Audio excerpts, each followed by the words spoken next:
Seguimos com o nosso Summit Automação 2022 e agora vamos mergulhar em um assunto muito importante: persuasão e influência para o sucesso do seu negócio. A persuasão e a influência têm se tornado estratégias fundamentais para serem utilizadas no processo comunicativo. Isso porque elas auxiliam no convencimento em relação a uma ideia ou ações e também nos processos de vendas de produtos e serviços. A técnica também se aplica para alcançar uma liderança de sucesso e ter um diferencial valioso, pois permite influenciar toda a equipe de forma positiva. Assim, é possível alcançar seus objetivos e gerar melhores resultados. Nosso bate-papo será com a Marina de Oliveira, professora de oratória, comunicação e persuasão e também advogada no Grupo Boticário, que participa pela segunda vez do nosso evento. Marina, seja bem-vinda, a gente ficou com saudade. Obrigada, eu também. Super animada de estar aqui para mais um Summit e espero que a animação seja a mesma também dessa galera, que a participação foi super legal no outro painel, então quero ver como que vai ser nesse, porque o tema é quente, gera muita curiosidade, então aproveitem para mandar perguntas e interagir com a gente. Exatamente, então assim, recado dado, e eu já começo perguntando para a Marina, né, o tema no caso é muito bacana. Agora, já logo de cara, né, Marina, qual que seria essa diferença, né, entre manipulação, influência, persuasão? Porque a sensação, quem está de fora não conhece tanto assim o tema, é que é muito parecido, né? São muito parecidas as palavras ou os conceitos. Perfeito. Quando eu falo desse assunto, é muito engraçado porque a gente sai com uma sensação de superpoder. Mas tem muita gente que vem e fala depois, ai Marina, mas eu tô me sentindo meio mal de aprender isso. Não parece que eu tô manipulando as pessoas? Isso, de uma forma negativa, né? Pensando pelo lado negativo da coisa, né? Perfeito. E tem que entender um pouco a diferença de 3 conceitos aqui que eu já quero entrar com o pessoal para aprender. Vou até projetar minha tela para vocês conseguirem diferenciar aqui. Vamos lá. Opa. Um deles é a questão da... Enquanto eu vou fazendo share screen. Boa. Vamos lá. Então, a gente tem os 3 conceitos aqui, Dani. Primeiro é a influência, depois a persuasão e aí a manipulação, que está em outro cenário. A influência, a gente não necessariamente participa de uma interação com a pessoa. São os famosos influenciadores. Eles estão ali se demonstrando autoridade, demonstrando que tem competência para falar de determinado assunto, e a partir do momento que eu admiro essa pessoa, que eu passo a acompanhar as ações, o que ela fala, como o que ela estuda, eu passo a ser influenciado por ela. E a gente influencia nosso sistema de trabalho, a gente influencia até mesmo sem saber que estamos influenciando. E aqui que entra, a todo momento a gente está sendo visto, transmitindo mensagens. E a pergunta que eu deixo para o pessoal é: que mensagem que você está passando? Que influência que você está exercendo aí dentro do teu negócio? A persuasão, diferente da influência, ela parte da premissa de uma interação. Seja ela verbal, que é um pouco do que a gente vai aprender, ou até mesmo não verbal. O que é isso, Marina? Não entendi. A persuasão, ela é quando eu estou ali no meu processo de argumentação. É quando eu estou interagindo com alguém. E eu vou passar algumas técnicas para a gente materializar. Agora, a manipulação, ela parte de uma premissa antiética. É aquele negócio em que a pessoa sai de uma venda, ela sai de uma conversa com a sensação de que não fez um bom negócio. Então, é algo que não se sustenta a longo prazo. É aquele sentimento que a gente fala, ai, comprei, mas não compraria de volta. E aí a gente perde algo muito importante, que é a questão da sustentação do relacionamento, da indicação, de relações a longo prazo. Então, a persuasão, ela sempre parte da premissa da transparência, da ética, da verdade. A única diferença que a gente...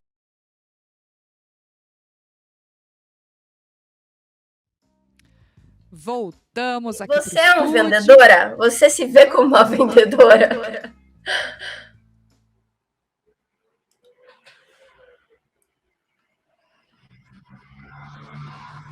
Eu te perguntei se você se vê como uma vendedora. Agora sim, agora eu consegui te ouvir. Agora sim, vamos lá. A produção está falando para a gente que você tinha caído um pouquinho, agora você voltou. Eu só quero que eles me confirmem. Vamos lá. Podemos continuar, produção? Bora lá. Podemos, estamos aqui. Então vamos lá, repete para que eu possa te ouvir desde o começo, porque você estava falando e aí caiu. Não tem problema.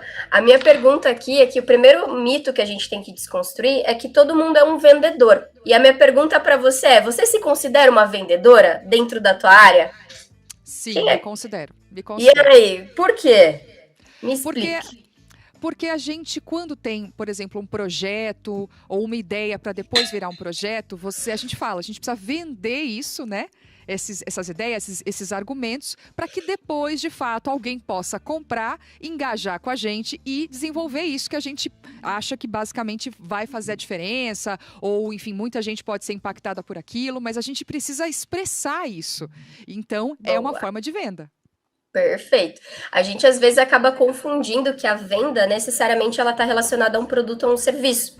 E eu acho que até você começou a falar, abrir o painel falando que até a liderança ela tem essa questão de vender ideias e de convencer. Então, o primeiro ponto que a gente tem que desmistificar aqui, voltando na tela, você é um vendedor. Seja você um advogado, um médico, um sócio empreendedor, Exatamente. O que for, você é um vendedor de marca, de produtos, de ideias, de serviço da tua própria carreira, da tua própria marca profissional, das atividades que você exerce. Você está todo momento ali tendo que interagir, convencer com as pessoas. E uma coisa acho que é importante falar, como você disse no início, não é algo ruim, né? Porque basicamente, como você falou lá no início, né? Manipulação, sim, é uma coisa ruim. Persuasão ou influência, não é. E às vezes as pessoas falam, mas essa pessoa justamente é vendedora, mas não coloca num âmbito muito positivo. E aí acho que as pessoas falam, então eu não quero ser vendedora, não sou, né? Não se assume assim, né? Sim, a gente tem alguns estereótipos que acaba confundindo um pouco aquela figura do vendedor tradicional. Ele é extrovertido, ele força alguma coisa. E na verdade não, existe uma técnica por trás que pode até te trazer mais conforto para esse processo.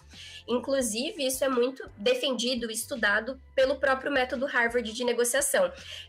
O método Harvard, ele trabalha 7 elementos, mas os 2 principais, ele trabalha o relacionamento e a comunicação.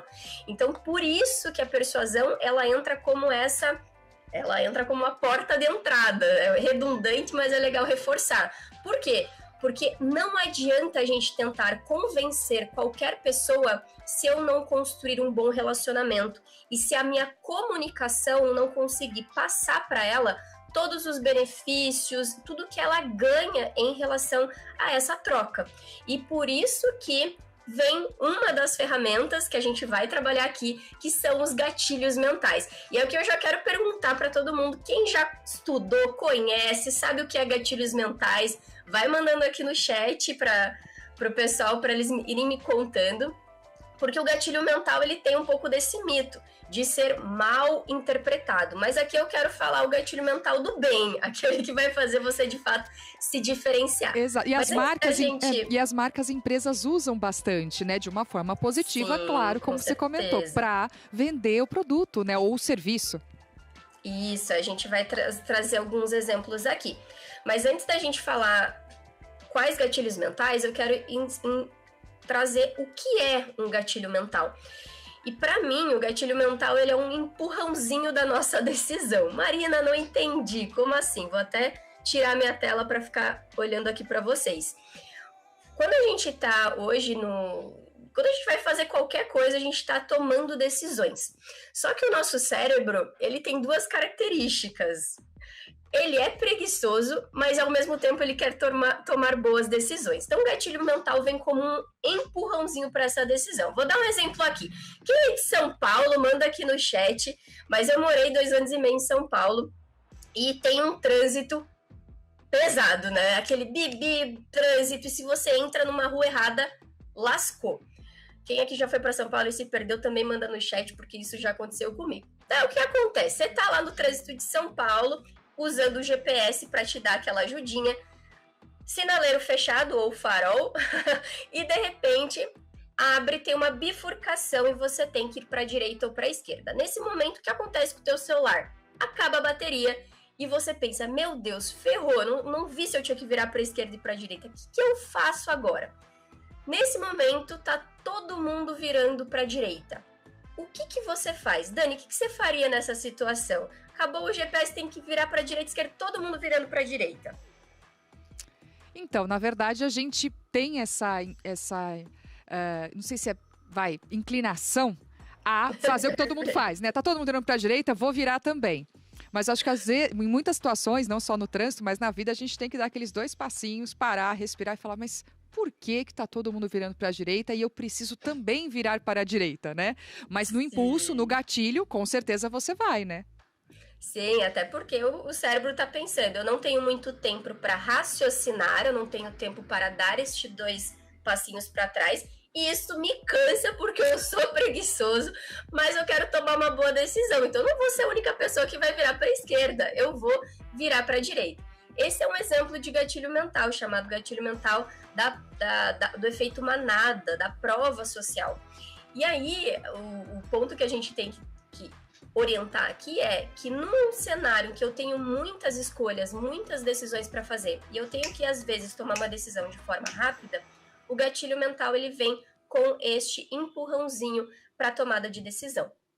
E também para a construção desses 2 grandes pilares que eu comentei, que é o pilar de Harvard. E aqui trazendo já os 2 primeiros gatilhos que eu quero apresentar para vocês. A gente tem 3 gatilhos que eu vou trazer neste painel, e o primeiro deles trabalha 2 valores muito grandes para qualquer relação. O primeiro deles que é a confiança e o segundo que é o respeito. Então, quando eu falo em poder de convencimento, eu falo em vencer junto. Eu falo também da questão de eu construir, da pessoa confiar em mim para que ela consiga mostrar as dores dela, os interesses dela, né? Você como líder, a confiança ela está relacionada ao quê? A gente ter um bom relacionamento com o meu liderado, ele respeitar as minhas ideias, ele ser engajado. Então, a confiança e o respeito, ele também trabalha os gatilhos mentais. E não tem outra pessoa senão esse moço aqui, não sei quem conhece, mas eu gosto de sempre trazer o rostinho. Esse cara é o pai dos gatilhos mentais. Robert Cialdini, ele tem um livro maravilhoso para quem quiser estudar, ir mais a fundo, que se chama Armas da Persuasão. E ele traz um ponto muito interessante. Ele fala assim, eu não acho que são gatilhos, são princípios, porque o gatilho não é garantia do sim. O gatilho, ele te ajuda a pessoa que está em dúvida, mas ela quer fazer aquele negócio. Então, ao invés de chamar de gatilhos, ele chama de princípios. E um dos princípios que ele mais defende é o princípio da afinidade. Robert Cialdini acredita que a gente é mais propenso a ser influenciado por aquelas pessoas que a gente se identifica. E isso é uma questão até meio humana. A gente tem o grupo do CrossFit, o grupo da moto, o grupo do Eugene, o grupo do... Então, a todo momento a gente está vivendo em comunidades. E essas comunidades, elas trazem os nossos valores, aquilo que eu gero afinidade. E não só Robert Cialdini falou, como também o Lobo de Wall Street, que apesar dele ser uma figura um tanto até polêmica, vamos dizer assim, mas ele foi um grande estudioso da persuasão e influência, aqui um pouco do mal, vamos dizer assim, mas ele trabalhou muito a questão dentro do livro de algumas ferramentas. E ele fala também que para você convencer, interagir com alguém, a pessoa tem que gostar de você, a pessoa tem que gostar do teu produto e a pessoa tem que gostar da tua empresa. Então o Lobo, ele fala que quando a tua empresa ela tem uma marca muito forte, você já está com um caminho andado. Mas o fechamento do negócio, ele também está relacionado a você e ao produto que você oferece. Então os gatilhos, principalmente da afinidade, vêm fortalecer você dentro desse processo. E como que eu crio esses relacionamentos, né? Mostrando quem eu sou, mostrando vulnerabilidades minhas, mostrando que eu gosto eventualmente de uma música, que eu gosto, por exemplo, de um esporte, e isso vai construindo, mergulhando um relacionamento por trás. E quando eu falo em respeito, o Robert Cialdini traz um segundo gatilho mental, que é o gatilho da autoridade. E o que é a autoridade? Foi isso que a Dani fez ali comigo logo no início da apresentação. Ela falou, já é o segundo painel da Marina, ela é advogada, ela trabalha com isso há tanto tempo, ela trabalha numa empresa X. Então, todo esse currículo, ele vai dando um peso relacionado a quem eu sou. É como se fosse uma certificação. Inclusive, hoje eu estou bem filosófica, Aristóteles, quando ele trabalhou o livro O Poder da Retórica, ele estudou os sofistas, os grandes argumentadores, e um dos pontos dentro de um discurso que convence é o que chama de ethos, que é a nossa credibilidade, é quem eu sou. Então, durante uma interação, é legal você conseguir trazer essa autoridade na tua fala. Quanto tempo você tem de mercado, quais instituições você estudou, as certificações que você tem, as premiações que eventualmente você recebeu, ou eu trouxe aqui o Neymar, porque o Neymar, quando ele está trazendo essa associação à Nike, ela está usando uma certificação de futebol e veste a minha chuteira. Então aqui são formas de você conseguir pensar dentro do teu negócio em que momento eu estou trazendo o gatilho da autoridade para fazer com que a pessoa sinta esse conforto no momento da decisão. E muitas vezes a gente deixa esses bastidores de lado, apagado. Então é bem legal você trabalhar dentro do teu processo de discurso de venda ou de venda de si mesmo, nas tuas redes sociais, nos canais que você comunica. Eu tô passando essa autoridade? E às vezes a autoridade ela tá inclusive em você oferecer algo de graça. Muitas vezes você pode falar, não, pode deixar aqui, eu te dou uma amostra grátis, eu te dou um período para você testar. Isso é a maior certificação de autoridade possível que vocês podem trabalhar. Então, certificado, premiação, especialista, isso tudo reforça quem você é, inclusive, num atendimento. No livro do Robert Cialdini, ele traz um caso bem interessante. Ele fala assim, que ele teve um aumento de vendas, uma imobiliária que era especializada, né, em venda de lotes de terra, e quando alguém ligava, ela ia transferir para o atendente, ela falava, olha, ele é nosso maior especialista em terras rurais, ele estudou em tal lugar, e no momento dessa transferência de ligação, ele trazia a autoridade desse atendente, e isso, naturalmente, apoiava no processo de decisão, no processo de venda. E chegamos no nosso terceiro gatilho mental, e espero que vocês estejam aí já trabalhando algumas ideias. E o terceiro gatilho mental é a nossa famosa prova social. Eu trouxe aqui o efeito manada, que trouxe no exemplo aqui de São Paulo, mas a prova social ela também pode ser trazida para a realidade do teu negócio. Muitas vezes a gente tem muitos cases de sucesso, muitos feedbacks que a gente recebe de cliente e não usamos isso de uma forma estratégica. Todas essas interações que a gente tem, eu sou a mais do... Eu coloquei o iFood aqui porque, para mim, ele representa. Eu sempre vou olhando as notinhas, o nível de aprovação, o prato mais gostoso. Então, eu adoro comida, né, em geral. Então, eu sempre vejo, qual que é o prato da casa? Qual que é o que mais sai? Essas perguntas nada mais são do que um gatilho mental de prova social. E ela vive no nosso dia a dia, ela tá ali dentro da nossa cultura. A gente naturalmente busca esses elementos para tomada de decisão. E por que não colocar eles também como uma forma de gerar esse conforto também para o teu cliente? Volume de venda, olha, esse é o sistema que mais vendeu ano passado. A gente teve um X% de aprovação, de satisfação do cliente. Esse aqui é o sistema mais procurado. Engajamento nas redes sociais, envolver influenciadores também. Os influenciadores, eles são aí também nada mais, nada menos do que prova social. Ele tá lá experimentando, contando sobre aquele produto. Então, a gente tem aí um pool de formatos para vocês, de fato, incluírem isso dentro do processo de vocês. Aproveitem, porque isso faz muita diferença. Se eu tenho 2 sistemas e eles aparentemente têm as mesmas capacidades técnicas, a minha tomada de decisão, ela pode estar relacionada à afinidade que eu tenho com essa empresa, com o vendedor, a autoridade que essa pessoa, que essa empresa tem dentro do mercado, assim como a prova social, aonde o que os outros estão falando. Mas, Marina, então significa que isso tudo que você está falando é uma forma de me gerar diferenciação?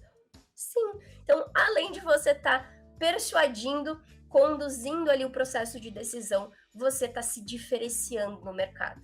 E por isso que eu acho que a persuasão, ela é um superpoder, é uma ferramenta fantástica, que é mal aproveitada, mas se bem executada, pode te trazer significados reais. E olha eu aqui, falei que eram 3 gatilhos. Eu e trouxe Marina, um quarto para vocês. Ótimo, a gente já está aqui, já está todo mundo anotando, porque tem muita coisa bacana que você está falando. E falando em diferenciação, acho que quem está nos assistindo pode estar perguntando, mas qual é a diferença entre prova social e autoridade? Porque a sensação é que elas são muito próximas, né? Legal, boa pergunta. A prova social, ela é quando eu tenho alguém que não é autoridade no assunto falando sobre o assunto. A autoridade é quando eu tenho alguém que é autoridade no assunto falando sobre o assunto. Então, vou dar um exemplo aqui. Se eu, Marina, estou falando, por exemplo, de um restaurante que é muito gostoso e que eu adorei a comida, eu não sou uma pessoa de gastronomia, não estudei sobre isso. Então, a minha fala é puramente uma prova social. Diferente da autoridade. Se eu fosse a jurada lá do MasterChef e eu indicasse um restaurante, aí eu seria autoridade. Então a gente sempre tem que olhar quem que é a pessoa que está por trás aí do processo de orientação, né, em relação a esse ponto da indicação. Essa pessoa é ou não é autoridade do assunto. Então o Neymar falando da chuteira, autoridade. O Neymar falando de um produto de pele, prova social. Mas como você comentou, os gatilhos dos dois, no caso, né, são super válidos. Claro, baseado na pessoa que está falando, que está interagindo, mas são super válidos, né? Perfeito, ambos são. Claro que a gente sempre fala, usando eles de forma conjunta, aumenta ainda mais, porque você passa a confiança e você passa a questão do respeito e da autoridade. Excelente. E por fim aqui, para fechar com chave de ouro, esse é um dos gatilhos que mais gera polêmica também, que é a escassez. A gente tem, como ser humano, um medo enorme de fugir da dor, de ter medo de perder as coisas. E uma prova viva disso, não sei se é da época de vocês, mas é da minha época, o Furby. O Furby era um bonequinho que fizeram uma super propaganda um pouco antes do Natal. E ele falava, você ensinava, era uma inovação em termos de brinquedo para criança.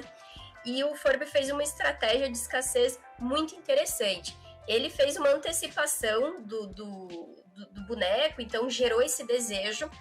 E quando chegou no Natal, foram fabricadas poucos bonecos para vender. Então imagina a criançada maluca querendo o Furby e não achava em nenhum lugar.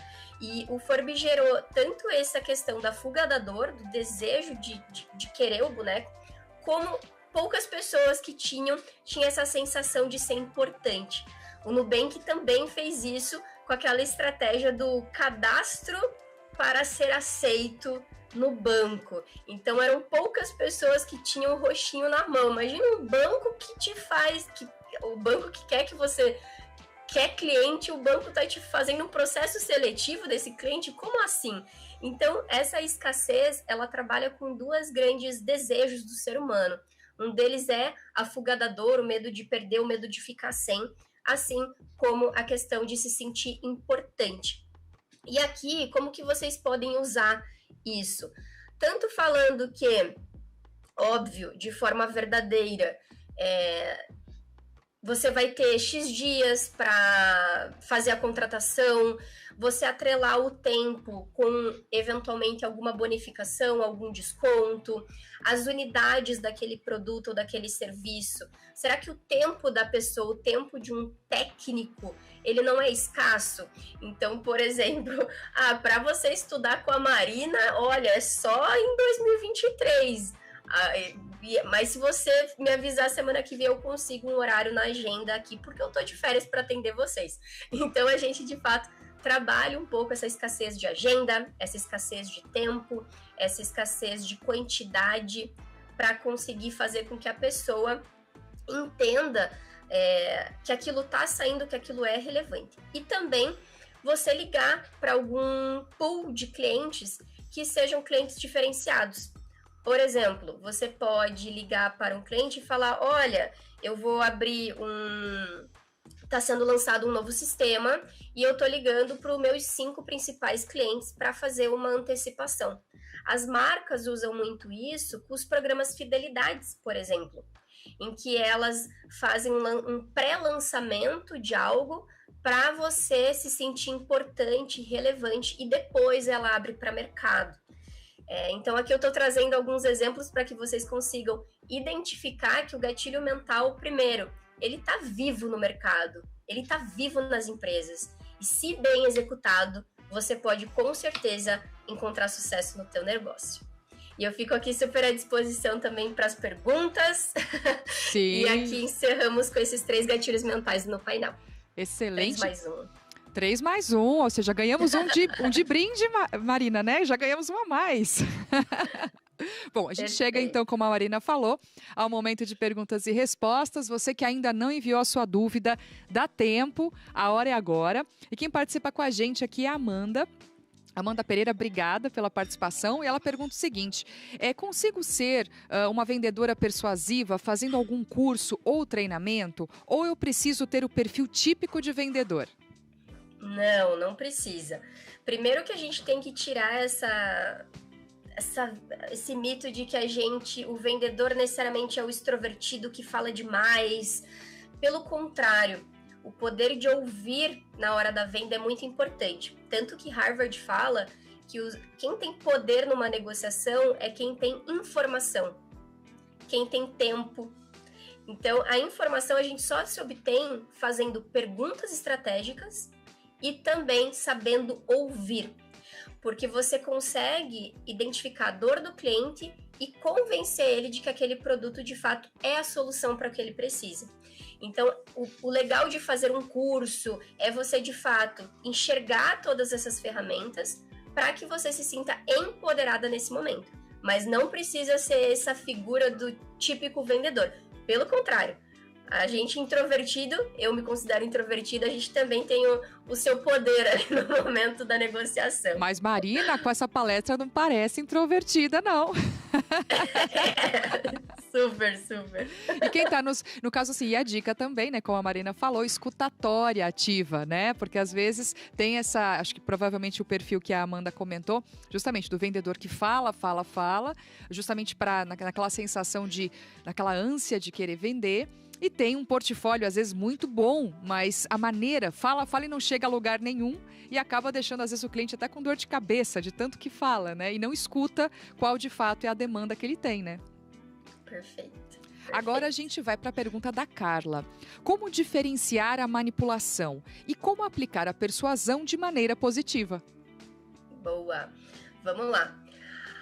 Primeiro que o livro do Robert Cialdini, ele é bem interessante porque ele trabalha como se defender dos gatilhos mentais, vamos dizer assim. E a gente sempre tem que entrar no estado de razão, de sair da emoção. Acho que essa palavrinha que você trouxe no início, de dar os 2 passos para trás, ela é bem interessante. Então, é você primeiro identificar, eu quero isso, eu preciso disso, isso satisfaz as minhas necessidades? Dentro de qualquer negociação, a gente fala muito da satisfação dos interesses das partes. Então, muito mais do que a decisão pelo impulso, tanto que a própria legislação ela vem proteger o impulso, né, com os 7 dias de arrependimento, porque às vezes a gente está na internet e a gente acaba comprando pela emoção, é a gente tentar trazer o estado racional. E autoconhecimento. Eu preciso se fazer algumas perguntas, é necessário, por que eu estou tomando essa decisão, o que isso vai gerar para o meu negócio? Essas perguntinhas ajudam muito no processo de decisão. O que isso vai me trazer em relação a longo prazo, em relação a benefício. E óbvio, sempre trabalhar com o acompanhamento. Se a pessoa fala, que vai acabar as vagas daqui uma semana, dela vem e fala que vai abrir mais uma semana, dela vem e fala que vai ficar até o final do ano, aqui você está já identificando uma questão antiética, que aquele gatilho mental de escassez ele não é verdadeiro. E a escassez, ela tem que ser verdadeira, né? A gente trabalhou ali no princípio de que a gente trabalha com a verdade e segundo com a ética. Então, eu sempre brinco quando eu tô fechando mentorias e atendimentos, e eu falo, olha, eu só vou ter agenda realmente lá pra frente. E não é papo de vendedor, é verdade. E tem muitas pessoas que falam, tudo bem, então semana que vem eu vejo. Me mandam mensagem no dia seguinte e não tem mais agenda. E a partir do momento que não tem mais, eu falo, olha, eu te falei, não tem. Isso joga a tua credibilidade lá no alto. A pessoa passa a te dar muito mais sustento em relação à tua autoridade e autoconfiança. Então, tanto que hoje eu tenho muita gente que fala assim, Marina, pelo amor de Deus, já manda, porque eu sei que vai acabar. Então, aqui é trabalhar muito bem a ética e a verdade sempre. Maravilha. Quem agora interage com a gente é a Ana Gomes, obrigada pela participação. Mari, como mulher, sinto dificuldade em me posicionar no trabalho. Você tem alguma dica de como ser mais influente? Boa! Vamos lá. Essa questão de gênero é um desafio. Porque a gente, naturalmente, como mulher, tem essa questão do... será que eu me posiciono? Até em ambientes até mais masculinos, a gente não se sente tão à vontade. Então, o primeiro é a gente se empoderar. Empoderar da importância do que a gente vai falar, da opinião que a gente vai colocar. Porque toda a nossa autoconfiança, ela é de dentro para fora. Tanto que existe o termo auto.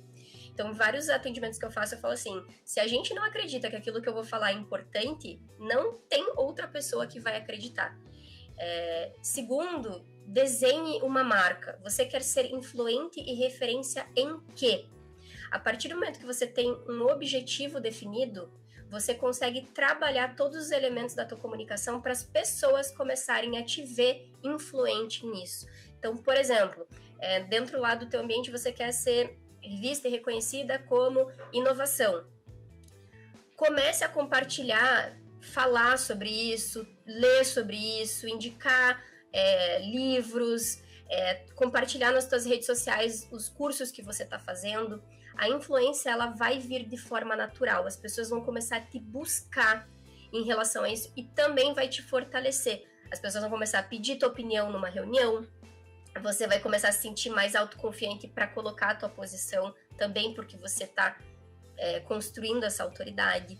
Então, aqui eu já trouxe 2 dicas. Primeiro, trabalhar essa tua autoconfiança, empoderamento interno. E segundo, trabalhar o teu personal branding. Trabalhar essa questão da tua marca pessoal para que você consiga gerar uma influência dentro do teu sistema de trabalho. Excelente, mais dicas poderosas da Marina hoje aqui. E quem agora participa é o Robson Guedes, ele comenta, verdade, eu sou vendedor e também não sou extrovertido. A qualidade no atendimento é que faz a diferença no final. Certo, Marina? Perfeito. Tem uma diferença entre timidez e introversão e muita gente confunde. Então vamos lá, vamos esclarecer então. A timidez é quando a gente tem vergonha, a gente tem uma baixa autoestima e isso faz com que a gente evite se expor. A introversão é a forma como a gente se energiza. Então, eu sou uma pessoa que me energizo muito sozinha, lendo, fazendo... Eu gosto de trabalhar mais sozinha, não com tanta gente. Mas eu, Marina, sei quando é estratégico e eu domino habilidades sociais. Então, nos momentos em que eu vejo que tem uma oportunidade e que é importante eu trabalhar minha persuasão e minha influência, eu consigo transitar. Por isso, eu gasto mais energia, mas eu faço isso de uma forma consciente. Eu não sofro igual a timidez. A timidez não domina as minhas decisões. Mas a partir do momento que eu me sinto muito cansada, eu sei que eu preciso ficar mais quietinha, daí eu me energizo e eu interajo. Os extrovertidos, eles são mais focados a estímulos. Então, são pessoas que se energizam saindo, conversando, estando com pessoas. E por isso que é tão importante a gente se perceber qual que é o meu estilo e respeitar sempre a tua personalidade. Respeitar a tua personalidade, porque é o que vai te fazer gerar essa afinidade, a verdade, enfim, de quem você é. Maravilha. Marina, muito obrigada pela sua participação. Foi Super excelente agradeço. Conteúdo de valor, segundo ano consecutivo com a gente. Obrigada por ter aceito. Super agradeço a participação, as perguntas super pertinentes e espero que vocês fiquem provocados a olhar os gatilhos mentais com uma ótica estratégica para o negócio de vocês e começar a aplicar eles desde já para fazer a diferença no negócio. E Marina, caso você queira deixar, não sei, sua rede social, seus contatos, eu sei que a agenda, como você comentou, já está super complicada, mas... De boa. Me segue lá nas redes, em meu Instagram é marina.doli, o pessoal pode colocar lá no chat também. Ah, legal. Vem conhecer mais do meu trabalho. Eu trabalho com a parte de comunicação, persuasão, influência, então o pessoal que mandou, como me posicionar melhor, vem que traz bastante conteúdo, não só gratuito para vocês verem a minha autoridade, mas também para que vocês conheçam aí todo esse poder que a comunicação tem para gerar diferença no mundo. Super obrigada pelo convite. Excelente, obrigada mais uma vez. Até. Bom, gente, nosso primeiro sorteio do dia de hoje vai premiar a quem nos assiste com o produto Eugin, que será revelado pela nossa roleta da sorte aqui, o Tower 32. Você pode ganhar um leitor de código de barras, uma impressora de etiquetas, air fryer, churrasqueira elétrica, aspirador robô, secador, cafeteira elétrica e umidificador. Lembrando que todos estes produtos são Eugin, marca que está presente na casa de milhões de brasileiros e agora também pode estar na sua. Para você participar é bem fácil, basta seguir 3 regrinhas, mandar aqui no chat a hashtag Eugin Automação, estar inscrito no canal do YouTube Eugin Automação e também se inscrever no evento summitdaautomação.com.br. Continuem sim com a gente aqui no YouTube, mas se inscrevam, por favor, lá no site. O sorteio será logo após o final do último painel dessa parte da manhã.